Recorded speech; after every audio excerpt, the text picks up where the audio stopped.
Bonjour à tous et bienvenue dans le journal de la formation avec Centre Info. Avec notre partenaire, nous allons parler innovation et start-up parce que nous allons vous faire découvrir le Corner Innovation. Alors pour vous le faire découvrir, deux invités. Karine Chavarochette, bonjour. Bonjour Jérôme. Vous êtes chargée de mission à Centre Info en charge du Corner Innovation. Et à côté de vous, Sébastien Lévy-Prudent, bonjour. Bonjour Jérôme. Alors vous êtes start-upper, vous êtes cofondateur d'Olesio.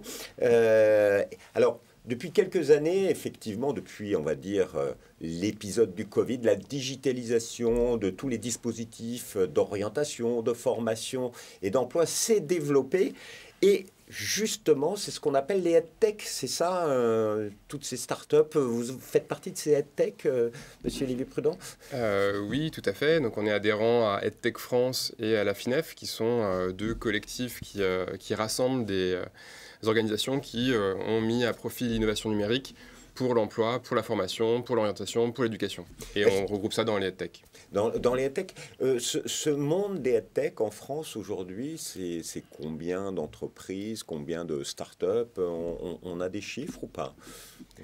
Certains chiffres, oui, en effet, EdTech France qui regroupe à peu près 400 startups qui sont référencées, ce qui ne veut pas dire qu'il n'y en a pas d'autres qui œuvrent aussi sur le territoire. Alors c'est quand même un domaine un petit peu particulier, l'éducation, l'orientation, la formation.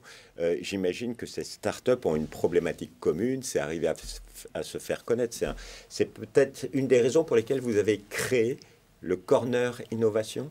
Oui, tout à fait. Nous cherchions, tout d'abord, comme Centre Info est un acteur spécialiste des politiques publiques qui a l'habitude de relayer avec ses organes de presse, par exemple, ou l'événementiel, les différentes informations, c'était aussi de valoriser toutes les innovations dans le champ de la formation et de l'emploi.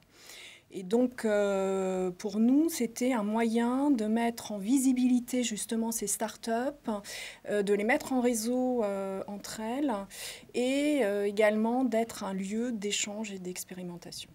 Et alors, vous faites partie de ce Corner Innovation. Quelle a été votre motivation en tant que créateur, start-upper d'Olesio? On a vu la possibilité de se faire référencer. On trouvait déjà l'initiative très intéressante de Centre Info, qui du coup s'immerge et essaie de regarder quelles sont les problématiques des innovateurs, on va dire, et comment favoriser leur essor. Du coup, on a postulé aussi par la reconnaissance que ça apportait. Centre Info, c'est un acteur de référence de la formation, c'est un acteur de médiation qui organise les UHFP, qui organise pas mal d'événements. Donc c'était intéressant de pouvoir échanger, mieux les comprendre, mieux se faire connaître aussi de Centre Info et de débattre, d'échanger avec d'autres startups. Et se faire connaître surtout des institutions qui peuvent utiliser, exploiter vos solutions. Tout à fait. Tout à fait. Alors, vous avez sélectionné une vingtaine d'entreprises, vingtaine de startups, 17. Alors, Exactement. Comment vous les avez sélectionnées? Sur quels critères? Donc, différents critères. Tout d'abord, un appel à candidature. Les startups intéressées étaient donc appelées à répondre à un formulaire. Puis, de manière collégiale, avec différents membres du CODIR de Centre Info, il y a eu une pré-sélection et après une série d'entretiens pour vérifier. Une des premières choses, c'était de regrouper des startups qui ne soient pas en concurrence directe entre elles, puisque l'idée était bien de créer un lieu collaboratif. Donc ça, c'était un des premiers critères de sélection. Et puis leur motivation à venir rejoindre une petite structure.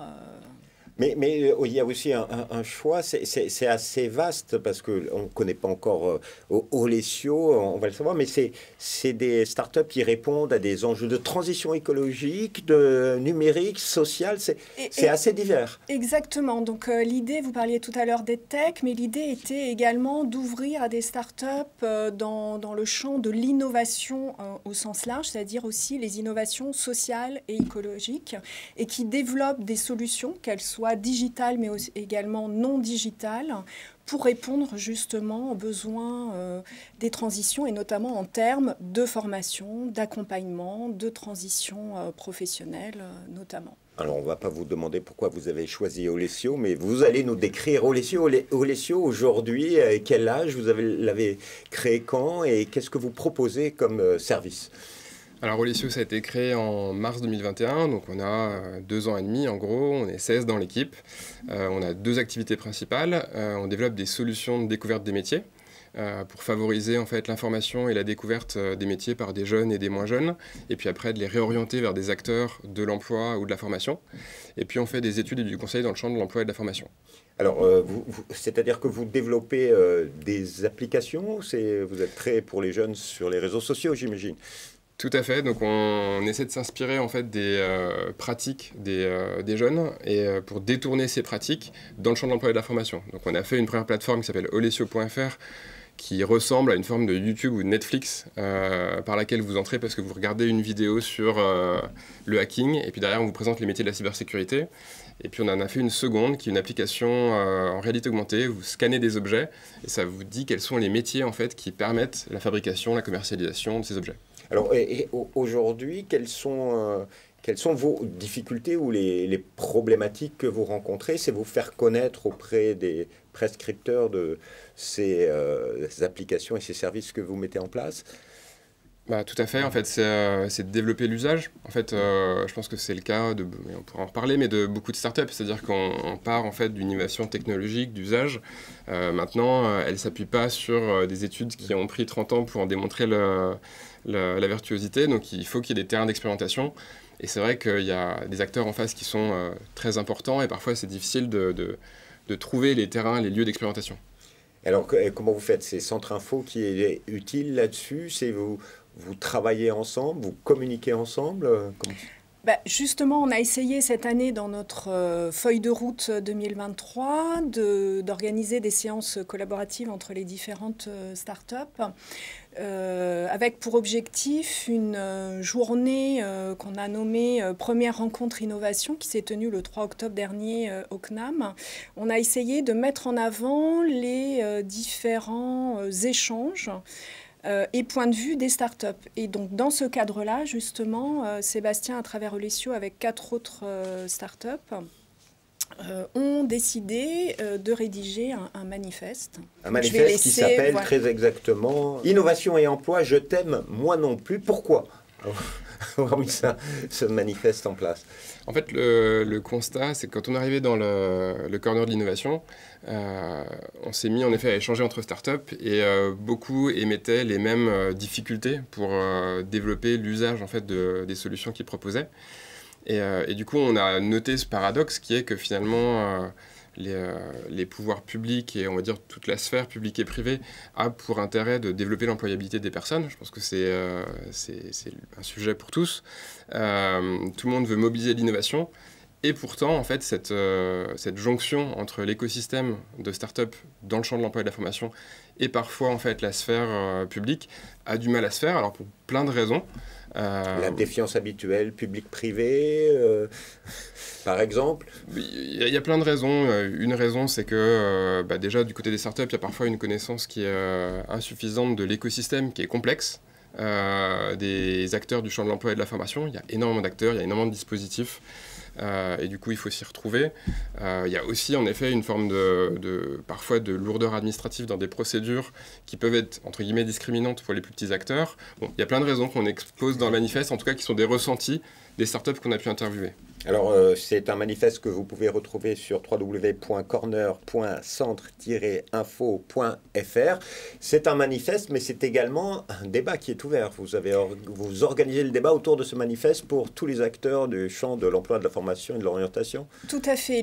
L'objectif principal de ce manifeste est bien de faire réagir et de pouvoir échanger, poursuivre justement les échanges, le débat avec les 5 startups et les autres startups aussi du corner sur ces thématiques et sur cette complexité pour des petites structures à pouvoir Alors, une fois qu'on l'a lu, si on veut débattre, on peut vous adresser des contributions éventuelles sur le mail suivant manifeste.cornerinnovation@centre-info.fr. Qu'est-ce que vous attendez de ce débat? Qu'est-ce que vous voulez comme contribution, comme question, comme expérience?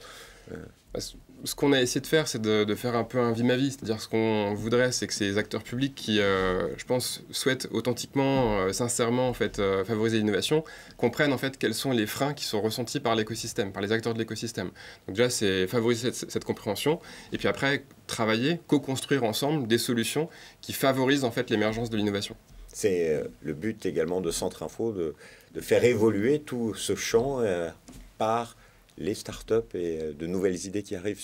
En tout cas, de relayer justement toutes ces nouvelles idées et d'être vraiment en prise avec le terrain, puisque les startups sont en prise directe avec les bénéficiaires des dispositifs d'orientation ou d'accompagnement. Alors, petite question de fin, c'est quelles sont les prochaines échéances pour Centre Info autour du corner de l'innovation? Alors, on est en train de penser à une grande publication qui rassemble les différents travaux des startups sur l'année 2023. Et là, on est en train de préparer notre feuille de route 2024 avec toujours des activités, je dirais, de rencontres, d'échanges, d'expérimentations. Et de nouvelles startups qui rejoindraient ce corner? Alors, sans doute en 2024, nous allons prévoir un calendrier 2024 avec un nouvel appel à candidature, mais en restant quand même dans l'idée de rester en proximité,